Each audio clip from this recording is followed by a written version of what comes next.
여러분은 지금 본격 사회 지도층을 위한, 지성인들을 위한 고품격 음악방송 약쟁이 스튜디오를 함께하고 계십니다. 지성인이라면 꼭 알아야 할 음악 이야기들을 들려드리겠습니다. 저도 같이 합니다.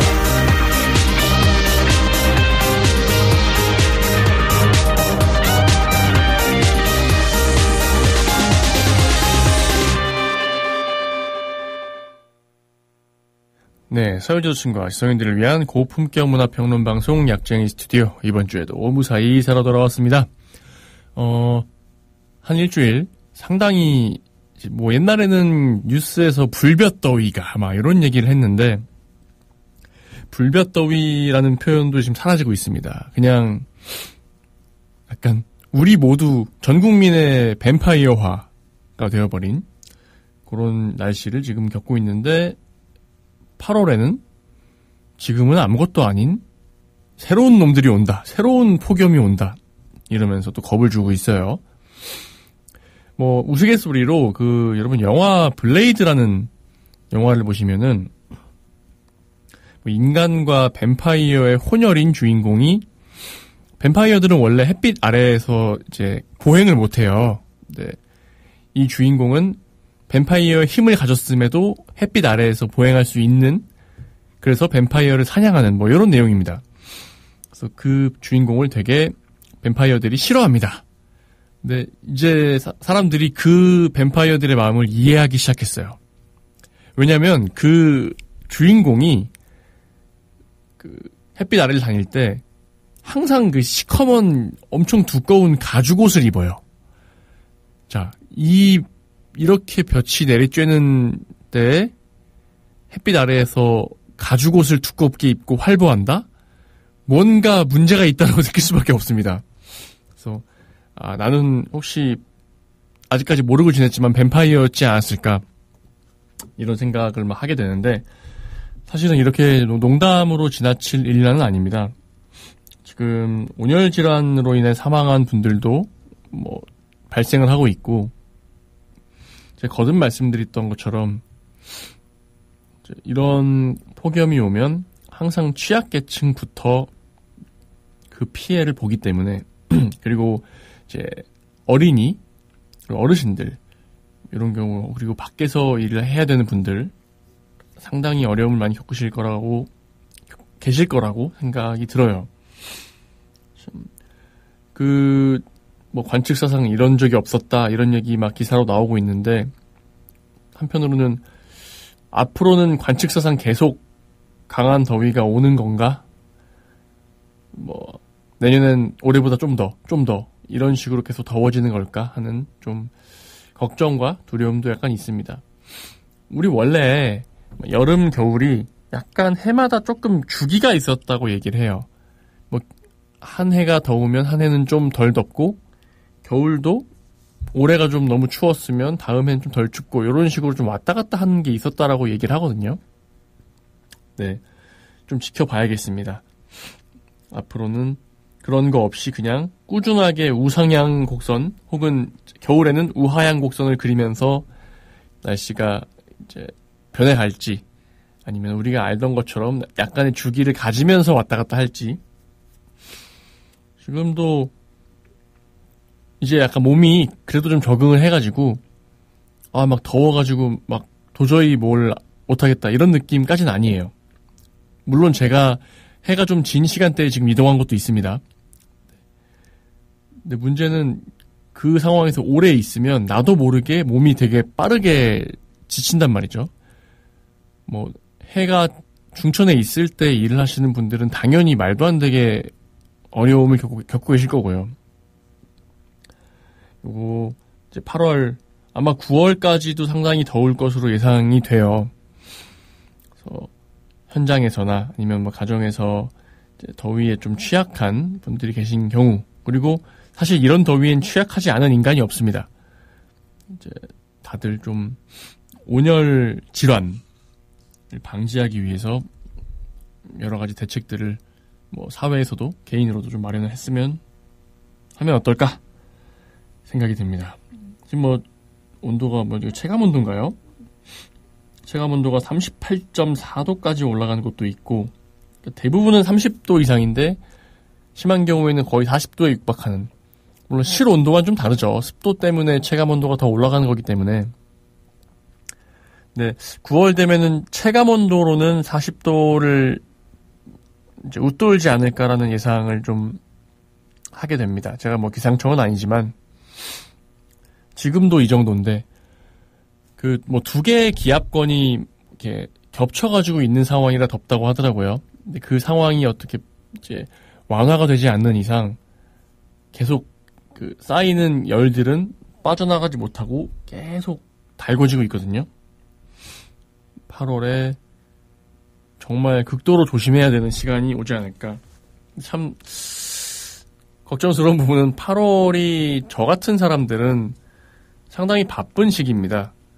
상당히 일을 에너제틱하게 많이 해야 되고 그때그때 처리해야 될, 쳐내야 될 일들이 되게 많은 시기예요. 그래서 저도 이제 컨디션 관리를 어떻게 해야 될지 뭐 이런저런 고민들을 하고 있습니다.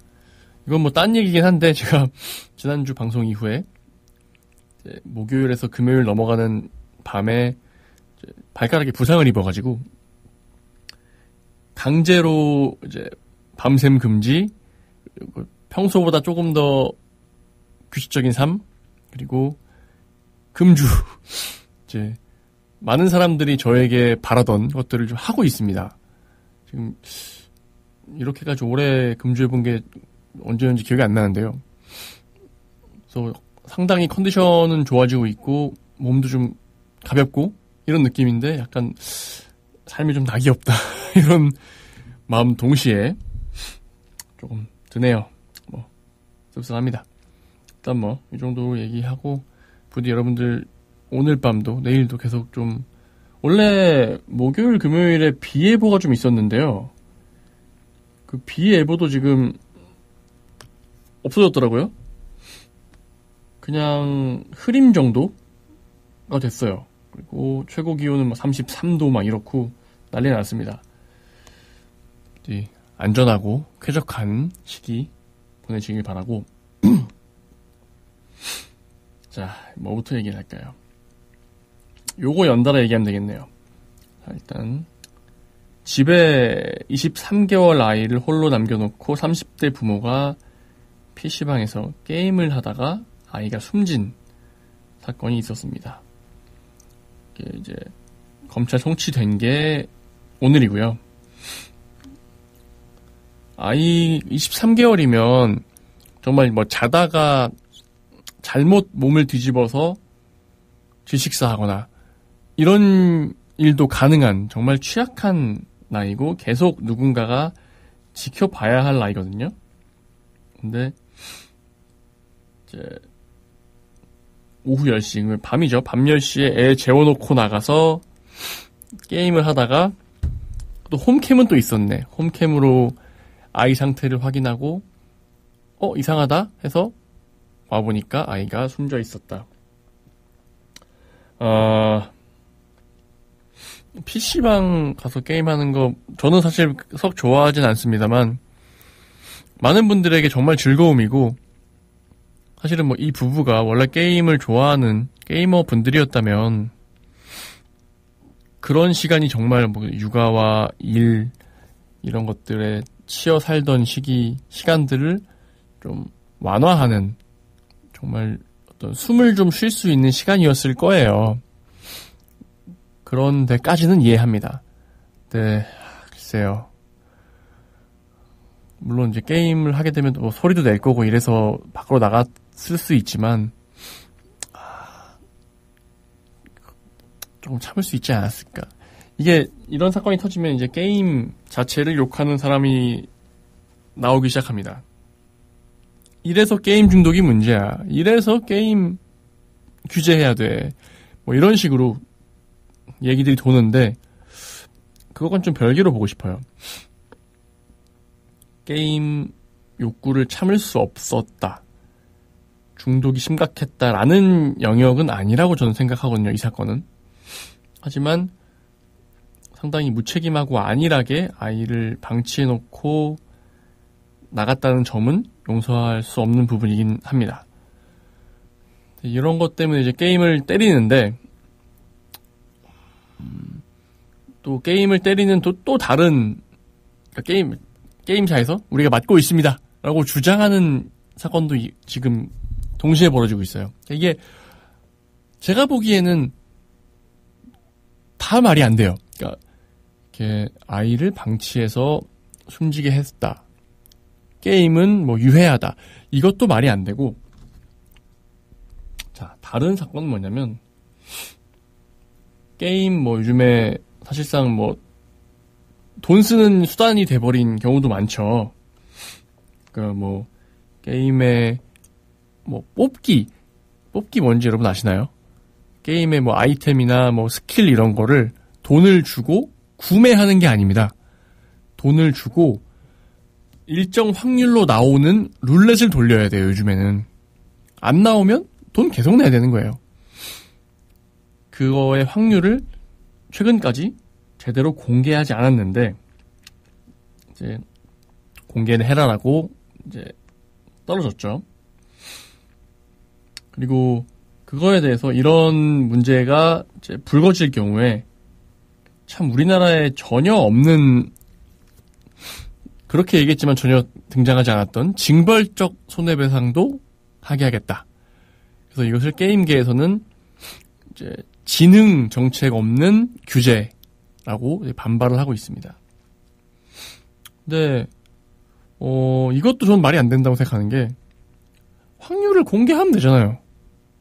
확률을 공개하면 되잖아요가 아니라 확률을 정확하게 공개하면 되잖아요. 이게 지금까지 어떤 식의 행태들을 보여왔냐면은, 뭐 예를 들어서 뭐 이 패키지 확률이 얼마입니다. 그 확률도 0.0002% 막 이래요. 그러니까 거의 이제 실현 불가능한 확률 같은 것들이 많아요. 근데 그거를 애초에 공개를 하지 않았고, 그러니까 내가 얼마나 여기에 돈을 쏟아 부어야 내가 원하는 걸 얻을 수 있는지도 가늠도 잘 안 됐던 거죠. 그리고 최근에 심각하게 문제가 됐던 거는 완성형 뭐라 그러더라 이거를? 이제 수집형이라 그러나? 하여튼 이런 기능이 있어요. 예를 들어서 1번부터 10번까지 뭐 패키지가 된 10개의 아이템이 있어요.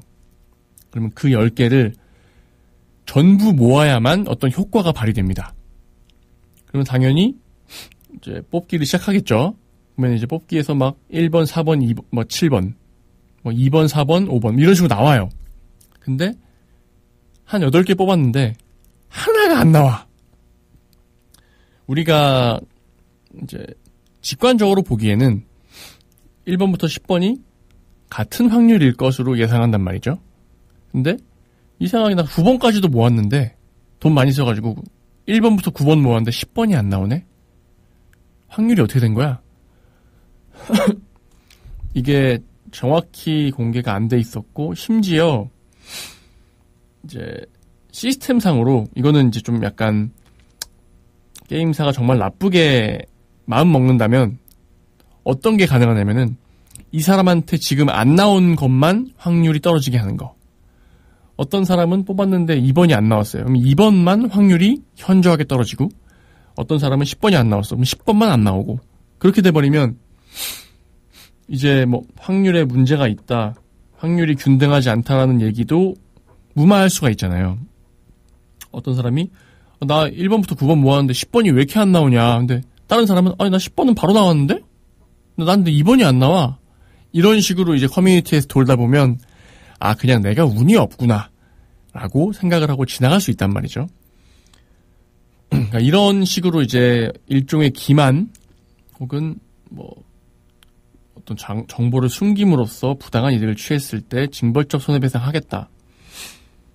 전 이건 정당하다 보거든요. 더 나아가서 징벌적 손해배상 제도는 우리나라 어떤 산업 전반에 좀 이제 적용돼야 된다. 예를 들어서 얼마 전에도 이제 모 빵 공장에서 그 빵 회사 있잖아요, 유명한데 또 한 분이 새벽 일하다가 돌아가셨습니다.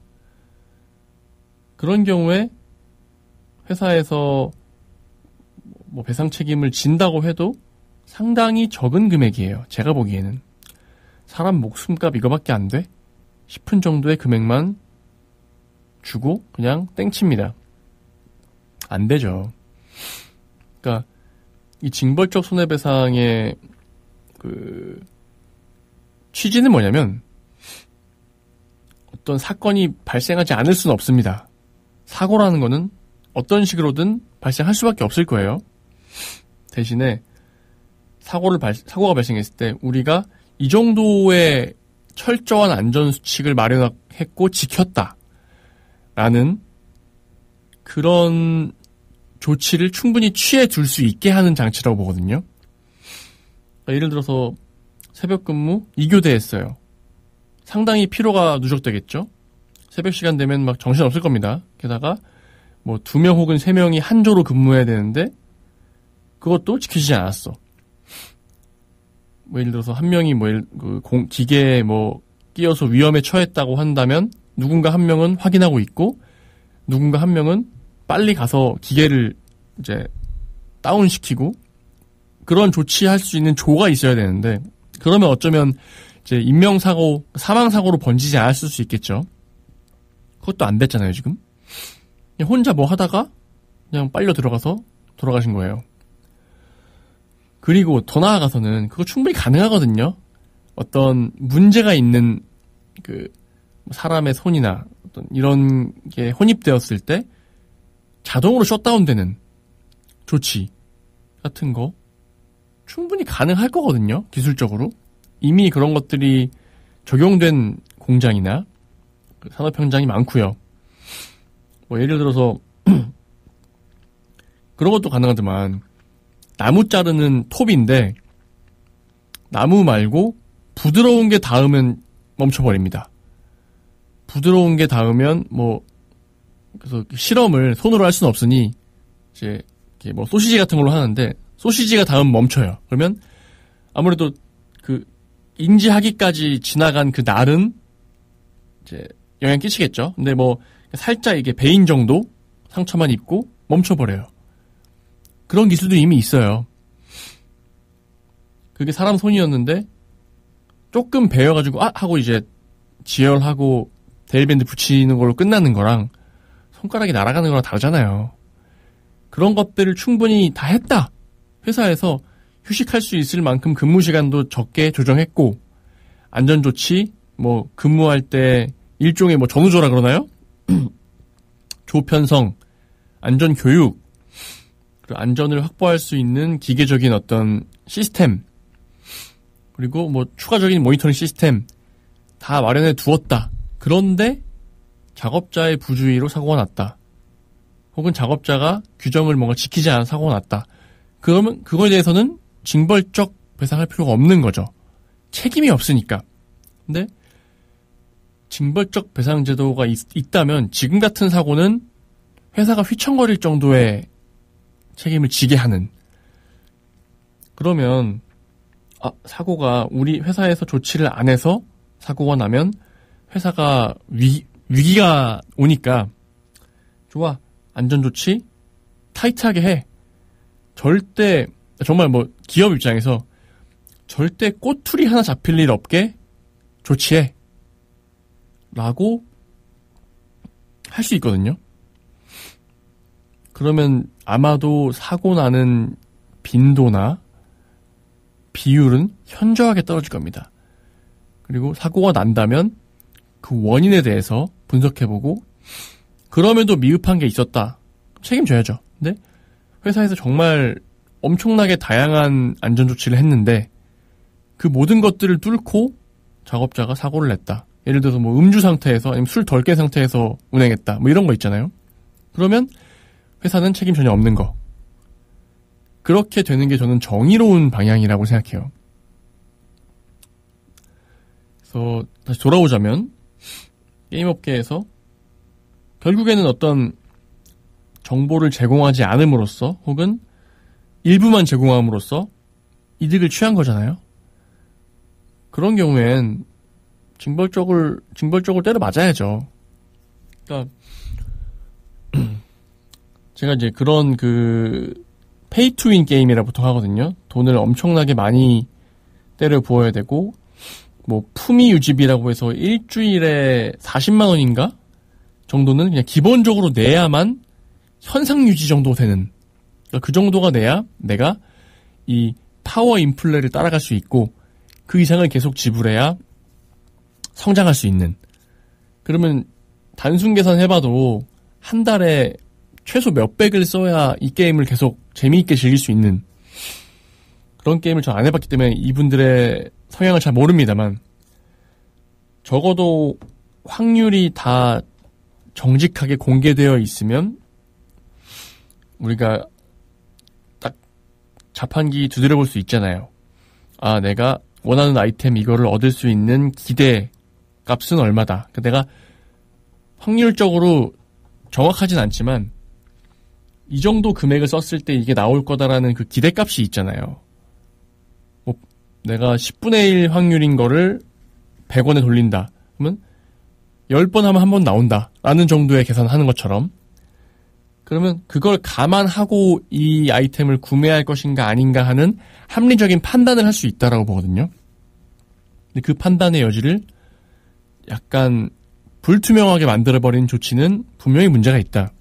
그래서 그런 것들은 이제 게임사에서 이제 볼멘소리 할 게 아니라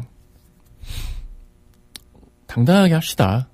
공개하고 당신이 정확히 계산해보고 판단해보고 당신의 삶에 지장이 없을 정도로 능력이 되면 구매하세요. 라고 하는 게 적절한 어떤 운영 방법이지 않을까. 그래야 또 오래오래 해먹어요. 당장 단기간에 이제 수많은 사람들의 돈을 쪽 빤 다음에 서비스 중지하고, 이게 아니라 꾸준히 지속 가능한 수익을 내는 게임. 그러려면 게임도 잘 만들어야 되고요. 여기에 더해서 너무 이제 게임사 측에 좀 불리한 얘기만 한 것 같으니까 제 또 나름대로의 소신 한 가지 더 말씀드리자면, 게임이 잘 만들어진 뭐 패키지 게임 이런 게 있다 치면 저는 비싸게 팔아야 한다 생각합니다. 게임 값이 뭐 요즘에, 옛날에도 제가 초등학교 시절에도 게임 CD 사면 막 4, 5만 원 했거든요. 근데 지금도 4, 5만 원 하면 욕먹는 경우도 있어요. 왜 이렇게 비싸냐. 근데 또 어떤 데서는 한 달에 막 3, 400씩 혹은 어떤 사람은 막 억 단위로 게임에 돈을 써요. 그게 좀 전 이상하거든요. 저도 지금 이제 패키지 형태로 구매해서 이제 하고 있는 모바일 게임이 하나 있는데 뭔지 말씀 안 드리겠습니다. 그 게임 전체 구매하는데 한 4만 원 가까이 쓴 것 같아요. 근데 전혀 비싸다고 생각하지 않았습니다. 그 게임으로 내가 즐긴 시간과 그 게임 즐기지 않고 뭐 정보 찾아보고 뭐 이러면서 했던 그냥 내 여가를 위해 사용한 시간, 그리고 게임을 하면서 느낀 나의 어떤 즐거움을 생각하면 4만 원? 싸다. 와, 진짜 싸게 팔았다 이거. 심지어 할인하면 더 싸요. 할인하면 2만 원대로 살 수 있어요. 그 게임의 가치에 대해서 고평가해야 돼요. 물론 잘 만들어진 게임이라면, 제가 하고 있는 게임은 전 만족합니다. 뭐 조금 이제 맵이 좀 넓어서 걸어가는 게 오래 걸린다 뭐 이런 거 말고는 어떤 게임 즐기면서 정말 볼륨도 크고 너무 만족스러웠다. 저는 더 높은 금액이어도 지불할 용의가 있다. 근데 게임은 다운로드는 무료인데 게임에서 사람 구실하려면 일주일에 몇십만 원씩 내야 돼. 그것도 즐기실 분들은 좋아요. 근데 저는 그런 성향은 아닙니다. 차라리 뭐 대작 좀 개발 되게 오래 하고 엄청 좋은 퀄리티로 나온 작품이 있다 한다면은 게임 구매하는데 한 20, 30만 원 하는 거예요. 대신에 그 이후에 풀로 즐기는 거죠. 보통 뭐 대작 나왔다 해도 게임 하나에 한 7만 원 막 뭐 이 정도 하더라고요. 그것도 비싸다고 막 뭐라 하고요. 그러니까 게임 가격을 싸게 하고 그 게임 내에서 추가적으로 팔 수 있는 상품을 계속 설계하고 점점 시간이 지나면 그 인게임에서 구매하는 상품들을 사지 않으면 게임을 지속할 수 없는 상황으로 발전합니다. 그러면 그 지속적으로 구입할 수 있는 여력이 안 되거나 하는 분들은 혹은 그게 싫거나 이런 분들은 떨어져 나가죠. 그러면 게임이 전반적으로 재미가 없어져요. 게임 가격, 게임의 가치에 대해서 우리가 좀 새로이 평가해 볼 필요가 있지 않을까. 저 같은 경우에도 뭐 무료로 나온 게임도 많이 즐겨 했었습니다만 어느 순간 이 생각이 드는 거예요. 내가 지금 돈 안 내고 너무 잘 즐기고 있는데 이거 이래서는 안 된다. 내가 이 게임을 즐긴 시간을 생각하면 이 개발자들에게 그 어떤 대가라도 가야 된다. 이래서 저는 일부러 뭐 게임 성능에 별로 상관도 없는 뭐 스킨 이런 거 막 샀거든요. 그래봤자 몇만 원이지만 내가 이 정도 금액은 지불하고 하는 게 맞다 라고 생각했어요. 스킨 사가지고 스킨 끼고 다니다가 또 스킨 질리면 또 그냥 안 껴요. 그래서 사는 겁니다. 이제 어떤 내 나름대로 예의죠. 그런 인식의 전환도 함께 필요하지 않을까. 대작 게임 만드는데 여러분들 최소한 1,000억 단위의 돈이 들어요. 뭐 몇백억은 이제 예사고요. 1,000억 막 심지어 개발 기간 길어지고 하다 보면은 막 6,000억 막 이렇게 들어요. 그거를 게임 막 4만 원, 5만 원 팔아가지고 어떻게 회수합니까? 그거 인정해줘야 돼요. 그래서 제가 뭐 나름대로 또 콘텐츠를 만드는 업계에 있다 보니까 그런 것도 있는데 여러분은 이제 뭐 스트리밍으로 그냥 듣다가 넘기고 아니면 다운로드 받아도 뭐 700원 하는 그 음악들도 한 곡을 만들기 위해서는 제대로 된 트랙을 밟으면 최소한 수백만 원 듭니다.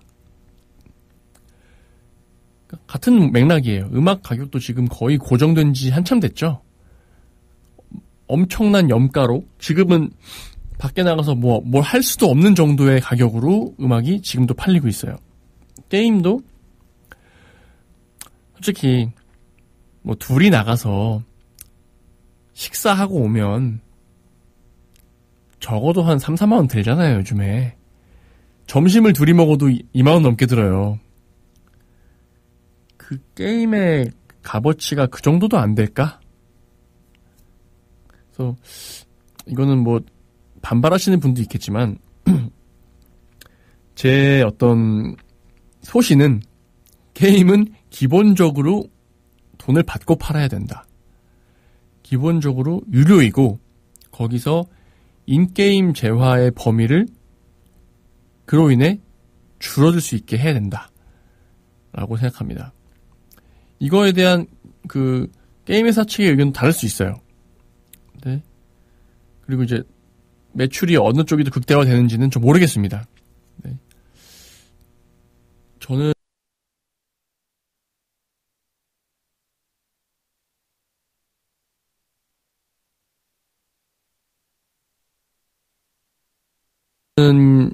문화가 일단 바뀌어요. 뭐 인게임 재화 다 좋습니다. 네. 일단 기본적으로 게임에 돈을 주고 게임을 사용하는 문화는 정착이 필요하다고 봐요. 지금 이제 모 회사 게임을 막 구매할 수 있는 플랫폼 같은 경우에 그렇잖아요. 물론 좀 저렴하긴 합니다만 사용하려면 구매해야 돼요. 그게 이제 대여 시스템이라고 전 들었는데 대여해야 돼요. 하고 뭐 몇 시간 내인가는 즐겨보다가 이거 아닌데? 하면 환불됩니다. 그리고 재밌게 즐겼다. 그러면 그 돈만큼 즐긴 거예요. 그런 문화가 지금 우리나라에도 이제 게이머들이 내가 돈을 주고 게임을 한다라는 게 많이 정착이 되고 있어요. 그러면 확장해야죠.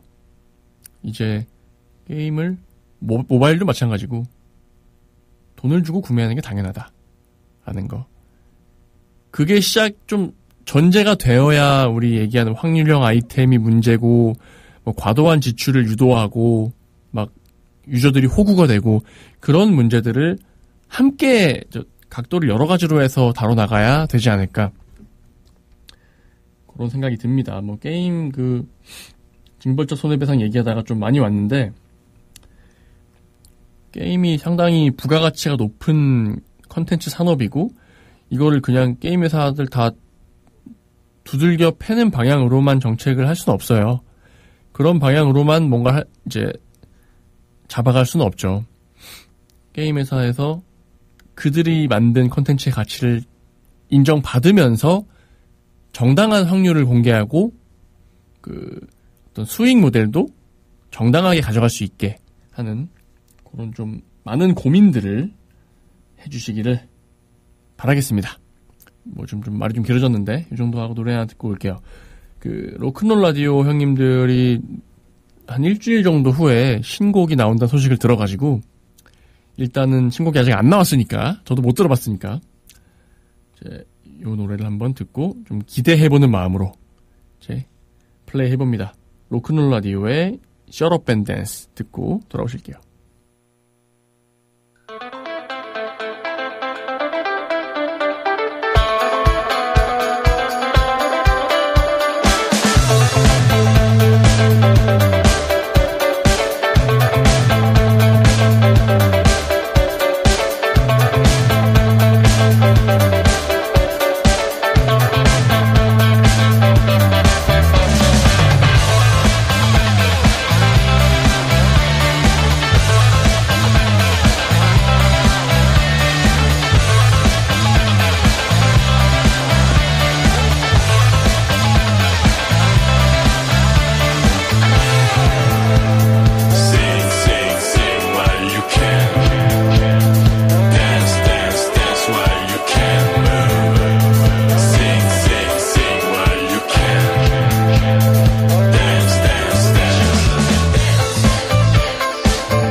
네, Shut Up and Dance 듣고 오셨고요. 자, 다음 해볼 얘기는 여러분들 이제 휴가철이기도 하니까 많이 주말이나 뭐 휴가 내시고 왔다 갔다 좀 쉬러 가시는 분들도 좀 있을 것 같아요. 네, 가는 길에 항상 이제 휴게소를 한 번씩은 들르게 되죠. 여러분이 가지고 있는 휴게소의 어떤 인상은 어떤 거였나요? 이런 얘기를 지금 사람들이 막 갑론을박하고 있습니다. 휴게소에서 17,000원짜리 갈비탕을 시켰는데 갈비도 들어있지 않은 싸구려 부위를 넣은 되게 쓰레기 같은 게 나왔다. 뭐 이런 거예요. 그러니까 이것도 디테일하게 들어가면 이제 디테일한데 갈비 끄트머리에 이제 갈비가 아닌 그 경계에 있는 마구리라는 부위가 있어요. 그런 거 좀 넣어놓고 그냥 지방 같은 거 넣어놓고 갈비탕이라고 판다. 근데 뭐 오해의 소지가 있을까봐 말씀드리면 마구리를 함께 넣어서 뭐 좀 복합적인 맛을 내는 그런 식의 조리도 합니다. 근데 저렴하기 때문에 그 부위만 넣어서 이제 서빙한 거죠. 저는 휴게소 음식이 비싼 거 이해해요. 왜냐면 그 휴게소까지 어쨌든 도로 중간에 있는 거기까지 재료들을 옮겨오고 그 안에서 뭔가를 이제 조리하고 하는 어떻게 보면 일종의 특수직이에요. 그것도 그러니까 우리가 뭐 해발 뭐 몇백 미터 위에 있는 산장이나 이런 데서 뭐 사 먹을 때 비싼 거 인정하잖아요. 제가 옛날에 무슨 산 종주 뭐 이런 거 할 때도 산장에서 황도캔을 먹고 싶은 거예요. 근데 황도캔이 그 시중가보다 한 2배 했어요. 근데 여기까지 들고 오려면 할 수 없지 샀습니다. 물론 휴게소는 차가 다니는 데니까 그 물류 비용이나 이런 게 그렇게까지 비싼가라는 의문은 들지만 휴게소에서 근무하시는 분들이나 이런 분들 되게 뭐 출퇴근도 그렇고 여러모로 어렵다는 것도 알고 있고요. 휴게소의 음식 같은 게 가격이 좀 높다라는 거는 저는 뭐 인정하는 부분이에요. 근데 가격이 높으면 적어도 이제 같은 퀄리티일 때 가격이 높으면 인정하는 거잖아요. 근데 가격은 시중가보다 한참 높은데 퀄리티는 일반적인 그 음식점보다 한참 떨어지면 그건 사실 가격이 2번 높은 거잖아요. 그거는 모르겠어요. 그거는 쉽게 이제 편히 인정할 수 있는 부분이 아닙니다. 예를 들어서 우리가 뭐 라면을 분식집에서 먹었어요. 요즘에 라면도 비싸요. 한 3,4,000원 최소한 할 거예요. 비싼 데 가면 더 비싸고. 그래. 라면 4,000원에 먹었습니다. 근데 그 휴게소 갔더니 6,000원이에요. 오케이, 좋아요. 근데 휴게소에서 라면을 먹었는데 스프를 반만 넣어줘. 면도 반만 넣어주고. 그럼 선 넘었지. 그럼 사실상 가격이 2배인 거잖아요. 이런 일이 발생을 해요. 뭐 국밥이든 뭐 갈비탕 뭐 이런 것들 휴게소에서 다양한 걸 팔죠. 국수도 팔고요. 요즘에 국수 전문 체인점 가면 꽤 그래도 요즘 물가 기준으로 저렴하게 팝니다. 그리고 양도 엄청 푸짐하고 든든하게 먹고 나옵니다. 그 정도의 퀄리티일 때 가격이 좀 높은 거 거기까지는 저는 오케이가 될 것 같아요. 네, 아실 겁니다. 그 퀄리티가 안 나온다는 거. 휴게소에서 많이들 이제 드시는 우동도 관련 뭐 전문점 이런데 거의 전문점 가격을 받아요. 근데 나오는 건 레토르트로 집에서 해먹는 맛도 안 납니다. 예전에 한번 이제 뭐 강하게 항의하진 않았지만 조금 언짢았던 게 있는데 그냥 되게 간편하게 먹고 싶어서 우동을 시켰는데 이거 아시죠? 그 우동 유명한 그 레토르트 브랜드 그거 같은 느낌이더라고요. 하고 먹었는데 면에서 그 여러분들 냉동 창고에 오래 들어 있으면 그 냉동 창고 냄새 나는 거 아시나요? 냉장고도 마찬가지긴 한데 그 면이 그 냉동 냄새가 나고 면이 약간 허옇게 떠 있는 거. 그게 이제 냉동 창고 냄새를 계속 빨아들여서 그렇게 되는 것 같아요. 그래서 딱 씹는데 우동의 약간 뭐 짭짤한 맛 이게 아니라 그 불쾌한 냉동 맛이 입에 나는 거예요. 그래서 이게 뭐야 이거? 이랬던 기억이 있는데 그것도 전문점 우동급의 가격이었습니다. 이거 문제가 있죠. 그 휴게소에 있는 편의점도 가격이 좀 비싼가? 이거는 제가 요즘엔 잘 모르겠는데요. 우리가 보통 뭐 아주 부자라서 둔감하거나 일반적인 서민들 오는 가게에 잘 안 오거나 이런 분들은 모르겠습니다만 대부분의 사람들은 시대마다 어느 정도의 물가 감각을 가지고 살아갑니다. 그리고 이 어떤 음식이나 제품의 퀄리티와 만족감, 가격 이거를 비교를 본능적으로 해요. 근데 휴게소 뭐 놀러 가면서 아니면 좀 쉬면서 좀 약간 요기하고 그 자체에 대한 만족감도 전 추가된다고 생각해요. 그렇기 때문에 비싼 거 인정합니다. 네. 함량 미달의 어떤 퀄리티를 가진 것을 팔면 안 되죠. 그거는 그거대로 기만입니다. 과거에 뭐 휴게소 맛집 뭐 리스트 뭐 하면서 방송에서 좀 얘기해가지고 화제가 된 적이 있어요. 그런 게 나오면 뭐다? 가격 또 오릅니다. 그 뭐 소시지랑 떡 뭐 그 꼬치 이런 거 막 해가지고 가격 또 올라가요. 근데 과연 그게 퀄리티가 높아졌을까요? 그거 없던 휴게소도 다 게시하면서 여기저기서 파는데 퀄리티는 하향할 겁니다. 그런 식으로 작동하면 안 되죠.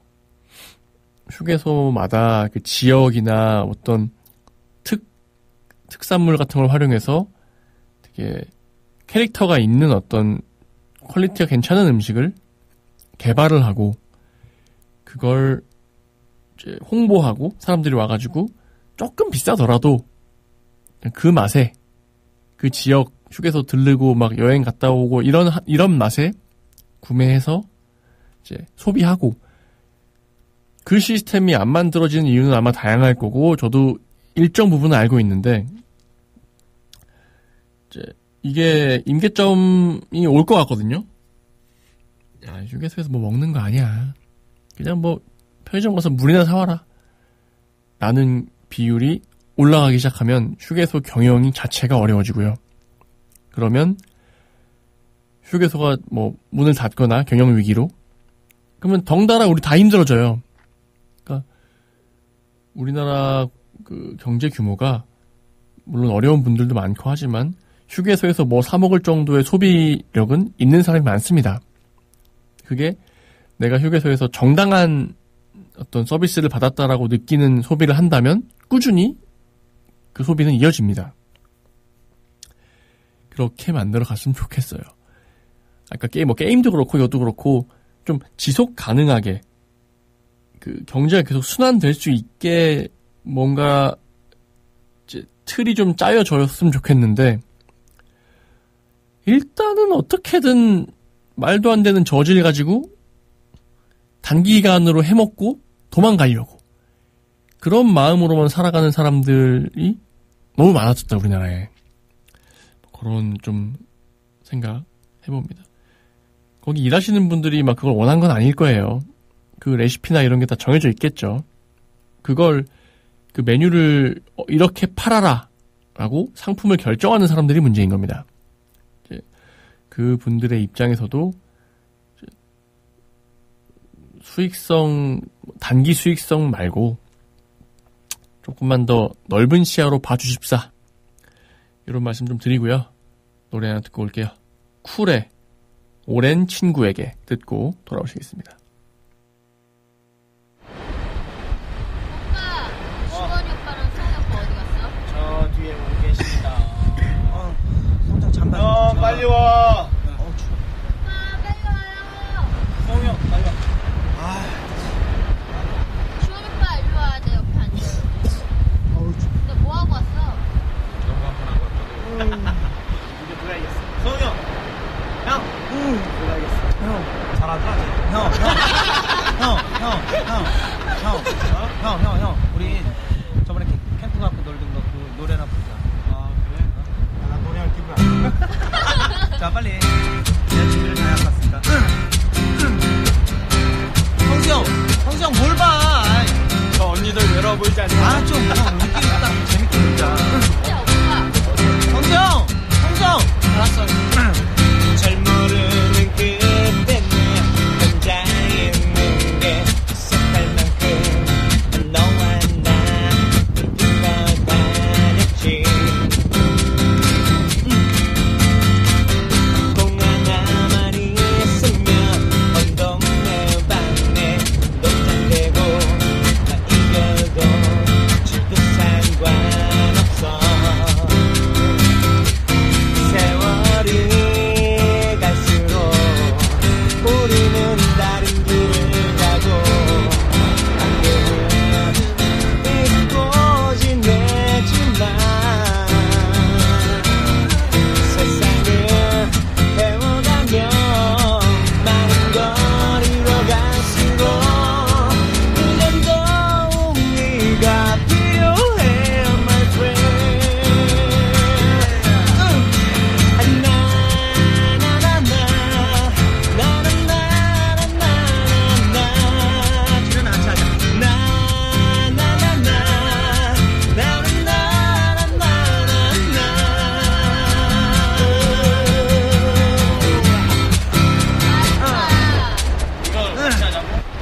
왜 안 해? 다른 사람들. 너 너무 잘해. 너무 너 너무 하는 거 아니야? 아니 형 알잖아 이 노래 다 알지? 형도 알지? 자, 나 갈게.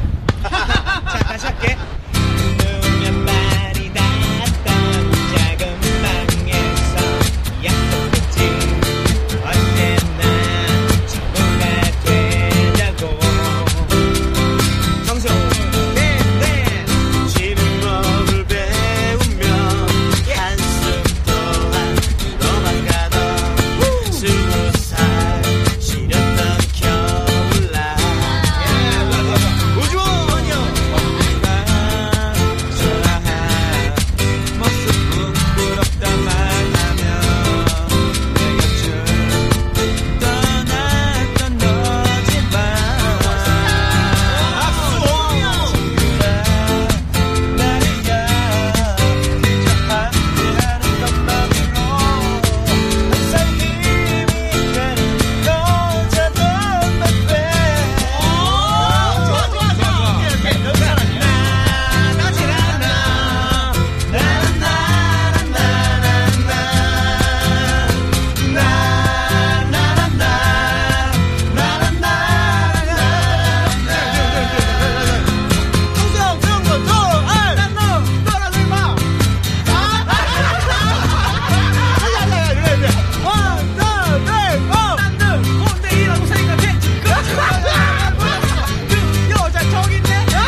네.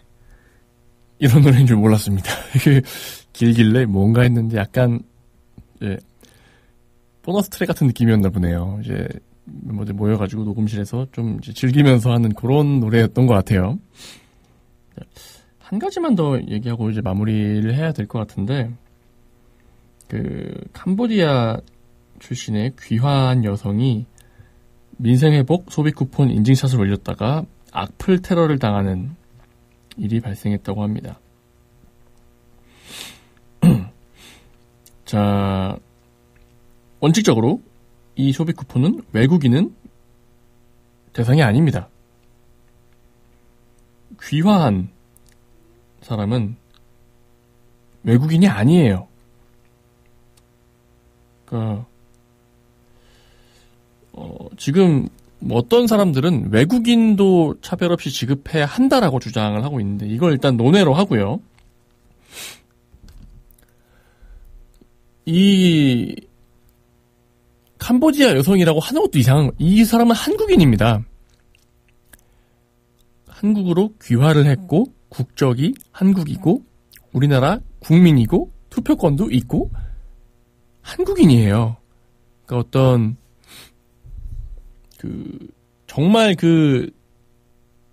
이미 지난 한민족 메타 그것 때문에 귀화를 해도 얘는 외국인이잖아 라고 생각하는 이거를 지금 빨리 없애야 됩니다. 이미 초등학교, 중학교 교실에는 보통 얘기하는 다문화 가정에서 태어난 아이들이 상당히 많은 비율을 차지하고 있고 이미 다민족 국가로서의 길을 성큼 밟아냈습니다. 우리나라가. 이런 몰상식한 행동은 앞으로는 안 봤으면 좋겠습니다. 지금 시간이 없으니까 이 정도로 마무리할게요. 마지막 노래로 송창식의 그대 있음에 듣고 마무리하겠습니다.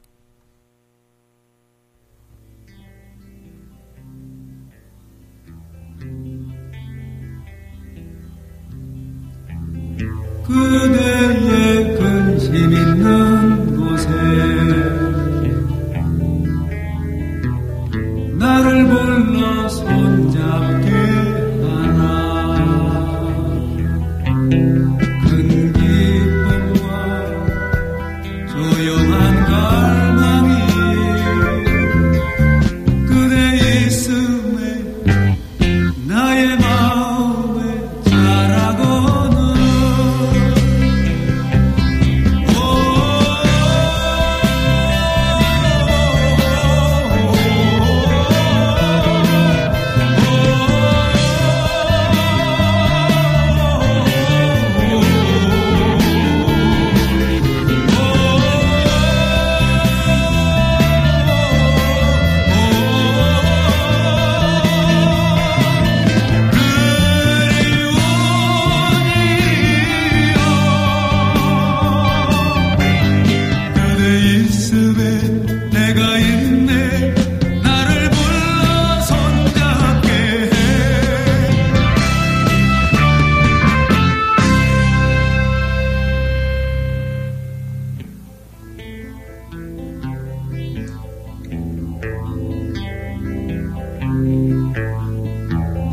그대의 사랑 문을 열 때 내가 있어 그 빛에 살게 사는 것에 외롭고 고단한 그대 있음에 사랑의 뜻을 배우니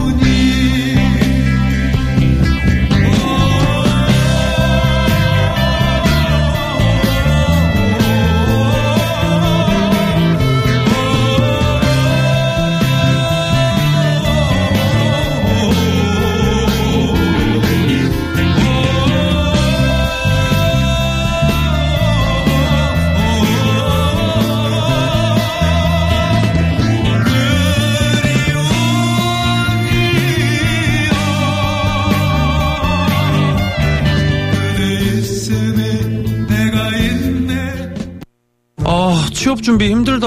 수강료에 응시료에. 포기하지 마. 성남 거주 미취업 청년에게 수강료와 응시료를 최대 100만원까지 지원해주는 청년 취업 올패스가 있잖아. 한도 내에서 상시 신청 가능하니까 잡아봐 어플라이에서 확인해봐. 당신의 취업 전사 성남. 도움의 손길을 내미는 마음이 오늘의 유관순이 됩니다. 편견 없는 세상을 꿈꾸는 뜻이 오늘의 김구가 되고, 소외된 이웃을 위한 헌신이 오늘의 안중근이 됩니다. 다른 시대 같은 마음, 마음은 이어집니다. 공익광고협의회. 지역민의 소리, 희망 속의 공감. 여러분께서는 지금 90.7MHz 성남 FM 방송을 듣고 계십니다. 성남의 지역 라디오 방송 성남 FM 방송은 청취자 여러분의 참여와 다양한 의견을 기다리고 있습니다. 성남 FM 방송 홈페이지 www.fmnara.com 또는 전화번호 703-6100번으로 참여 부탁드립니다. 여러분의 소중한 의견은 정성을 다해 프로그램에 반영하도록 노력하겠습니다. 우리 주민과 함께 만들어가는 방송 성남 FM 방송입니다. 고맙습니다.